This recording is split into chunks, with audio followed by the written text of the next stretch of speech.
Imagine un instant que tout ce que tu crois être, tout ce que tu identifies comme ton existence, n'est qu'une fraction de quelque chose de bien plus vaste. Que ce monde que tu vois, les limites que tu ressens et les circonstances qui t'entourent ne sont qu'une manifestation partielle d'une réalité bien plus profonde. Neville Goddard nous a enseigné que l'être humain n'est pas une entité fixe et séparée, mais une expression multidimensionnelle de la conscience. Nous ne sommes pas seulement ce que nous voyons dans le miroir, ni ce que notre mémoire nous dicte. Nous sommes infinis, en possibilités, existant simultanément dans plus d'une réalité, bien que notre esprit rationnel ait été entraîné à n'en percevoir qu'une seule. Depuis toujours, on nous a dit que le temps est linéaire, que la vie est unique et que notre identité est quelque chose d'immuable. Mais que se passerait-il si tout cela n'était qu'une illusion? Neville insistait sur le fait que la seule réalité est la conscience et que l'imagination est la porte d'entrée vers des dimensions inexplorées. Ce que nous appelons réalité n'est qu'un état particulier de conscience au sein d'un océan infini de possibilités. Chaque pensée que tu entretiens, chaque image que tu acceptes comme vraie, ne façonne pas seulement ton expérience dans ce monde, mais résonne également dans d'autres dimensions de l'existence. Si tu as déjà ressenti un déjà-vu si intense qu'il semblait être l'écho de quelque chose que tu avais déjà vécu, si tu as rêvé de lieux que tu n'as jamais visités, mais qui te semblent familiers, si tu as eu l'impression qu'il existe des versions de toi ayant pris des chemins différents, alors tu as déjà entrevu la vérité que Neville a révélée dans ses enseignements. La conscience n'est confinée ni à un seul espace, ni à un seul temps. Ce que nous expérimentons ici n'est qu'une manifestation d'un état, mais les états sont infinis, et chacun d'eux est aussi réel que celui que tu perçois maintenant. Neville parlait de l'imagination non pas comme d'un simple jeu de l'esprit, mais comme de la clé maîtresse pour accéder à ces mondes cachés. Tout ce que tu as jamais désiré, craint ou visualisé existe déjà quelque part, attendant que ton attention l'habite. De la même manière qu'un rêveur n'est pas conscient que son rêve est une construction de son propre esprit jusqu'à ce qu'il se réveille. Nous vivons dans une réalité que nous croyons fixe sans réaliser qu'à tout moment, nous pouvons nous éveiller à une autre. Et si cela est vrai, si nous sommes vraiment plus que cette seule existence que nous connaissons, la question n'est pas de savoir s'il existe d'autres réalités, mais comment nous pouvons commencer à les explorer. Si la conscience est la seule réalité, alors tout ce que tu vois, tout ce que tu touches, tout ce que tu expérimentes n'est qu'une projection de ton état intérieur. Neville Goddard l'a répété encore et encore. Il n'y a pas d'extérieur séparé de l'esprit qui le perçoit. Tout ce que nous appelons réel n'est que la matérialisation de nos croyances les plus profondes. Ce n'est pas la matière qui façonne la conscience, mais la conscience qui donne forme à la matière. La plupart des gens vivent prisonniers de l'idée que le monde est quelque chose d'extérieur, quelque chose d'étranger à eux qu'ils doivent accepter tel quel. Ils voient les événements comme immuables, comme des pièces d'un puzzle déjà assemblées sans leur participation. Mais Neville insistait sur le fait que c'est là la grande illusion. La réalité n'est pas fixe, elle est malléable. Elle change avec chaque pensée entretenue, avec chaque image mentale que nous acceptons comme vraie. Et ce qui est encore plus surprenant, c'est qu'elle ne modifie pas seulement ce que nous expérimentons ici, mais nous connecte à des dimensions qui semblaient auparavant inaccessibles. Pense à un moment où tu as eu un rêve si vif qu'en te réveillant, tu as douté, ne serait-ce qu'un instant, de quelle était la véritable réalité. Pour Neville, ce type d'expérience n'est pas un simple produit du subconscient, mais des aperçus d'autres dimensions dans lesquelles notre conscience a voyagé. Quand nous dormons, l'esprit abandonne temporairement la structure rigide de ce monde et se déplace librement à travers d'autres états d'existence. Ce que nous rêvons n'est pas moins réel que ce que nous vivons éveillés. C'est simplement un autre niveau de la même conscience, opérant à une fréquence différente. Mais voici le véritable secret. Il n'est pas nécessaire de dormir pour nous transporter dans une autre réalité. L'imagination consciente est l'outil qui nous permet de le faire à volonté. Neville enseignait que tout ce que nous imaginons avec intensité et émotion existe déjà quelque part, Et qu'en nous concentrant dessus, nous nous alignons avec cette expérience jusqu'à ce qu'elle devienne nôtre. Lorsqu'une personne visualise une scène de manière répétée avec une foi absolue en sa réalité, elle ne tente pas de créer quelque chose. Elle se syntonise avec une réalité où cela est déjà un fait accompli. Si tu comprends cela, tu comprends tout. Ta vie n'est que le reflet de l'état dans lequel tu te trouves. Si tu changes d'état, tu changes ton monde. Il n'y a pas de hasard, pas de circonstances extérieures qui te limitent. Il n'y a que la conscience en mouvement constant, créant et projetant sans cesse. La question qui se pose alors n'est pas de savoir si tu peux changer ta réalité, mais dans quel état tu souhaites vivre. Car il existe déjà des versions infinies de toi, chacune vivant une expérience différente. Il te suffit de choisir. Neville comparait les états de conscience à des pièces dans une même maison. Imagine que tu te tiens au seuil d'une porte. Derrière toi se trouve une pièce éclairée, remplie d'objets familiers, décorée des couleurs de ton présent. Mais devant toi, il y a une autre pièce, différente, avec une atmosphère nouvelle, des détails que tu n'as pas encore explorés. Et au-delà, une autre porte, et encore une autre, chacune représentant une réalité alternative qui existe déjà, attendant que tu y entres. Tu n'as pas besoin de la construire de toutes pièces, tu dois simplement présumer qu'elle t'appartient déjà. Ce que tu expérimentes, jour après jour, n'est pas le produit du hasard, mais de l'état dans lequel tu te trouves. Si tu vis dans un état de manque, le monde reflètera ce manque. Si tu habites un état d'abondance, tout autour de toi le confirmera. L'état dans lequel tu es maintenant n'est pas le seul possible, c'est simplement celui que tu as choisi, consciemment ou inconsciemment. Il existe d'autres versions de toi-même, vivant des expériences différentes dans d'autres pièces de cette grande maison, attendant que tu ouvres la porte et les occupes.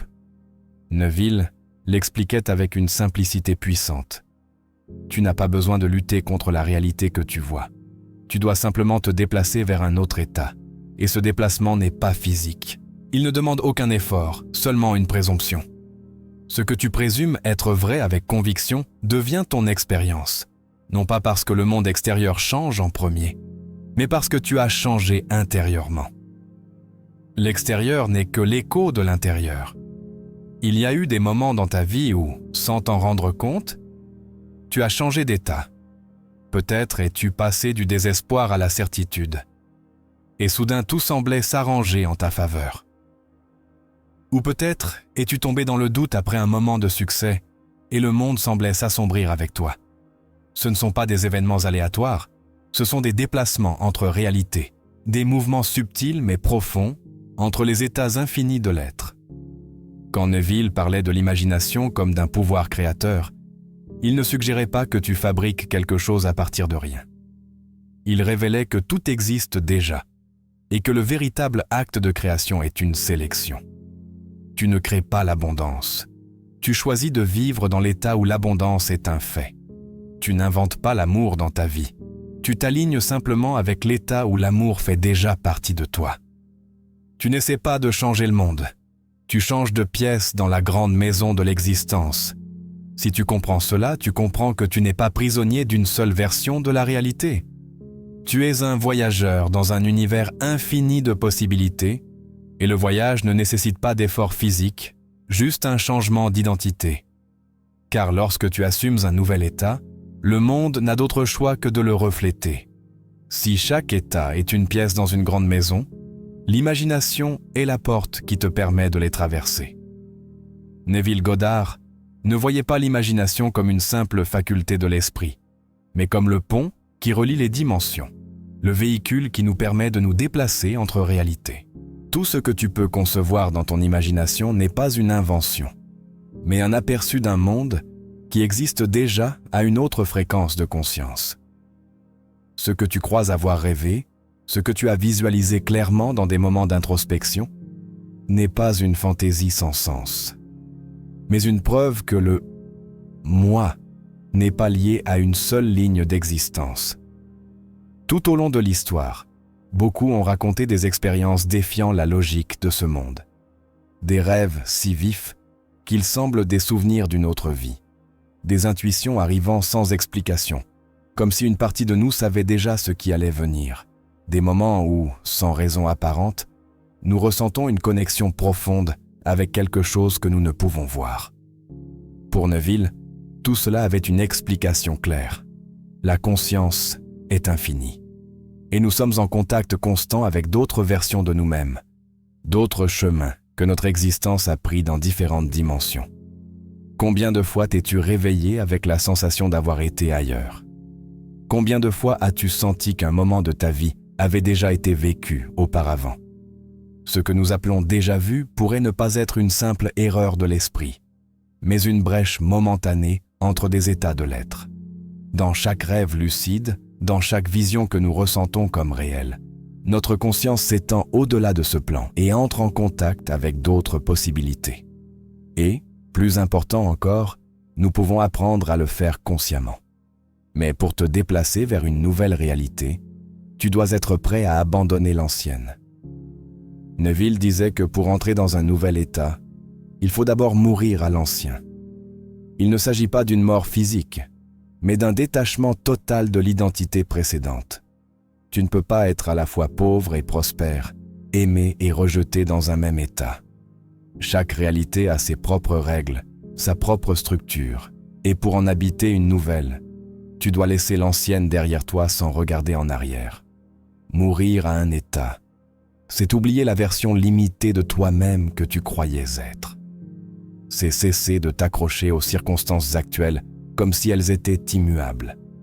C'est présumer que ce que tu désires est déjà un fait dans une autre réalité et que tout ce qu'il faut, c'est traverser le pont de l'imagination. Car lorsque tu meurs vraiment à un état, il n'y a plus de lutte, plus d'effort, juste une nouvelle naissance. Et le monde, sans aucune résistance, s'ajuste à ce que tu es maintenant. Neville Goddard a raconté à plusieurs reprises des expériences qui défiaient complètement l'idée que nous sommes confinés à un seul monde. Il parlait de moments où sa conscience se détachait de son corps et voyageait vers des lieux et des temps différents.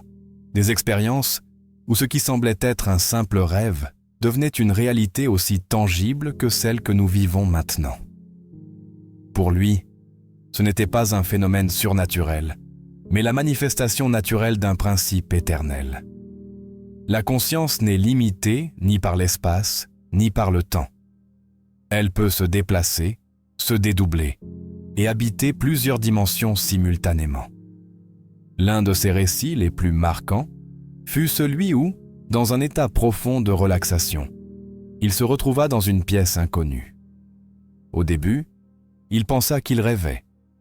Mais lorsqu'il toucha les objets autour de lui, il ressentit leur texture avec une clarté absolue. Il bougea son corps dans cette autre réalité comme il le ferait ici, et ce n'est que lorsqu'il décida de revenir que sa conscience regagna ce monde. Était-ce juste un rêve lucide ou avait-il réellement visité une autre dimension? Pour Neville, la réponse était claire. Il avait habité une autre version de l'existence, une réalité aussi valide que celle-ci. Et il n'était pas le seul. Tout au long de sa vie, il reçut des lettres de personnes qui, en appliquant ses enseignements, transformèrent radicalement leur vie d'une manière défiant toute logique. Des récits d'individus qui, sans autre effort que celui de présumer un état différent, passèrent d'armer de la pauvreté à l'abondance, de la maladie à la santé, du rejet à l'amour. Ce ne fut pas un processus lent ni dépendant de facteurs externes. Ils devinrent simplement la personne qu'ils voulaient être, en acceptant pleinement cette identité dans leur imagination. Neville insistait sur le fait que ces changements ne se produisent pas par hasard, mais parce que chaque état existe déjà dans une réalité parallèle. Il ne s'agit pas de créer quelque chose à partir de rien, mais de se déplacer consciemment vers la version de la vie où cela était déjà un fait. Quand quelqu'un assume une nouvelle identité avec une conviction absolue, il ne demande pas un changement. Il se transporte dans une autre pièce de la grande maison de l'être. Et lorsqu'il y arrive, le monde entier s'ajuste pour refléter ce nouveau choix. Ce que nous appelons des miracles ne sont que le résultat de déplacements entre états de conscience. Il n'y a pas de hasard là-dedans, seulement différentes versions de toi-même. chacune vivant une expérience distincte, attendant que tu décides laquelle tu veux habiter. Car toutes existent déjà. Toutes se déroulent en ce moment même, et le seul prérequis pour vivre dans l'une d'elles est de l'assumer comme tienne. Si tout ce que tu désires existe déjà quelque part, si chaque version de ta vie se déroule simultanément dans une réalité différente, la seule question qui reste est « Comment accéder consciemment à cette réalité ?» Neville Goddard enseignait que le changement d'état n'est pas un processus compliqué ni ne nécessite d'efforts physiques. Tu n'as pas besoin de lutter contre le monde extérieur, ni d'attendre que quelque chose se produise avant d'assumer ta nouvelle identité. La clé réside dans ton imagination, car c'est là que se déroule le véritable voyage entre les dimensions. Le premier pas est de comprendre qu'il n'y a pas de barrière entre ce que tu imagines et ce que tu expérimentes. Si tu maintiens une image avec assez d'intensité et d'émotion, tu vis déjà dans cette réalité, même si tes sens ne le confirment pas encore. La pratique la plus puissante que Neville enseignait pour cela est la technique du sentiment du désir exaucé. Il ne suffit pas de visualiser une scène, il faut l'habiter complètement. Il ne s'agit pas de voir de l'extérieur comment tu voudrais que ta vie soit, mais de t'y plonger avec tous tes sens, en la ressentant comme un souvenir réel. Quand tu imagines avec la certitude que c'est déjà un fait, ta conscience se transporte dans cet état et la réalité doit le refléter. Mais plus important encore que l'imagination, c'est la persistance. Neville insistait sur le fait qu'en te déplaçant vers un nouvel état, le monde actuel peut mettre du temps à s'ajuster. Si à ce moment-là tu doutes, si tu regardes autour de toi et penses que rien n'a changé, tu risques de retomber dans ton ancien état. La clé est de rester ferme dans la nouvelle réalité que tu as choisie, peu importe ce que tes sens te disent. Car si tu persévères, le monde se réorganisera en ta faveur. Une autre pratique fondamentale que Neville enseignait est la révision. Chaque soir avant de dormir, revisite ta journée, non pas telle qu'elle s'est déroulée, mais comme tu aurais voulu qu'elle se passe. Peu importe ce qui est arrivé, réécris-le dans ton imagination avec la conclusion que tu désires. Cet exercice n'altère pas seulement ta perception du passé, mais reprogramme ton subconscient pour te déplacer vers un état différent. Car si tu te souviens de quelque chose différemment, tu habites une version différente de la réalité et cela se reflètera dans ton futur. Le plus grand obstacle pour accéder à d'autres réalités est l'incrédulité. Neville disait que le pire ennemi de l'homme est son manque de foi, en le pouvoir de sa propre imagination. Mais la foi n'est pas attendre que quelque chose arrive. C'est savoir que cela s'est déjà produit dans une dimension que tes sens n'ont pas encore captée. Et quand tu vis avec cette certitude, le pont entre les mondes disparaît, car il n'y a plus de distance entre ce que tu imagines et ce que tu expérimentes. Accéder à une autre réalité n'est ni un tour mystique, ni un processus nécessitant des compétences spéciales. C'est simplement la décision d'habiter un nouvel état et la détermination de t'y tenir jusqu'à ce que le monde le reflète. Car lorsque tu l'assumes vraiment, lorsque tu le ressens comme vrai sans avoir besoin de preuves, tu n'attends plus un changement. Tu vis déjà dans une autre réalité. Si tu es arrivé jusqu'ici, tu ne peux plus voir la réalité de la même manière. Ce qui semblait immuable est maintenant flexible. Ce qui semblait être un destin fixé n'est plus qu'une possibilité parmi tant d'autres. Neville Goddard enseignait que l'être humain n'est pas une entité prisonnière d'une seule ligne d'existence, mais un être infini capable de se déplacer librement entre les états, capable de choisir dans quelle réalité il veut vivre. Ton imagination n'est pas un simple jeu mental, c'est la clé qui ouvre les portes vers d'autres dimensions, le pont entre le monde que tu connais et ceux que tu n'as pas encore explorés. Chaque fois que tu imagines avec conviction, chaque fois que tu assumes un état comme réel, tu changes de pièce dans la grande maison de l'être. Il n'y a pas de limite au nombre de fois où tu peux le faire, pas de restriction autre que celle que tu acceptes toi-même. Neville disait que le monde entier est le reflet de la conscience, et maintenant tu comprends ce que cela signifie. Tu n'es pas une victime des circonstances, tu n'es pas prisonnier d'une seule version de toi-même. Tu es le créateur de ton expérience, et le pouvoir de choisir est entre tes mains à chaque instant. Si jusqu'à présent tu as vécu dans un état de limitation, ce n'est pas parce que c'est la seule vérité, mais parce que tu as accepté cette réalité comme tienne. Mais à l'instant où tu décides d'habiter une nouvelle identité, l'univers s'ajustera pour la refléter. L'invitation est lancée, explore, expérimente, transcende. N'attends pas de preuves extérieures pour croire, car la foi est l'évidence de l'invisible. Mets à l'épreuve par toi-même ce que Neville enseignait. Ferme les yeux, imagine avec une certitude absolue, ressens-le comme réel, et tiens bon. Et quand tu ouvriras les yeux, ne cherche pas de signes, ne doute pas. Continue simplement à avancer comme la personne qui habite déjà cette nouvelle réalité. Car si tu persistes, si tu l'assumes vraiment, tu découvriras la vérité qui était cachée sous tes yeux. Tu n'es pas un seul être dans un seul monde avec un seul destin. Tu es infini.